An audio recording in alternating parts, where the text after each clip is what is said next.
Conveniences that most of us have never dreamed of, but will also be blanketed with a new type of radiation called millimetre waves. Health experts are warning about the rising risks with a 5G rollout. It's not been made clear to the public that 5G won't just be another number and letter on your cell phone.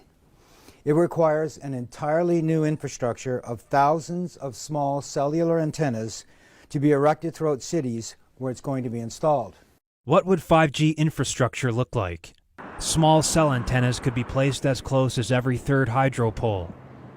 Scientists from 42 countries are now warning their governments about the emerging health problems associated with wireless radiation, and Canadian doctors and scientists have added their voices. The most prevalent symptoms include headache, fatigue, decreased ability to concentrate, tinnitus, irritability, and insomnia. Impacts on the heart and the nervous system are also of great concern. Dr. Rena Bray has been working at the Provincial Environmental Health Clinic for 15 years and seen the number of people suffering adverse effects from electromagnetic exposure rising.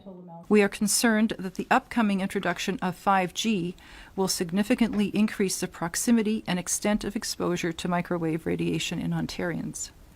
We predict that the number of people who develop the symptoms I just mentioned will rise in the places where 5G is first installed. Dr. Magda Havas is internationally recognized for her research on the biological effects of electromagnetic pollution. She said that at high intensities, these waves cause intense heat and pain because sweat glands on the surface of our skin act like mini antennas. At lower frequencies, scientists are predicting damage to eyes, loss of insect populations which are already declining, antibiotic resistance in bacteria, and physiological effects on the nervous system and on the immune system. Radiation from radio frequencies is classed in the same category of carcinogens as lead. One advisor to the World Health Organization said there's enough evidence that if they were to re-evaluate radio frequency radiation, it would be placed in class 1, i.e. a human carcinogen, and governments could not possibly ignore that. Some say the scientific debate about the health effects of microwave radiation is over, but the question remains, can we afford to take this risk?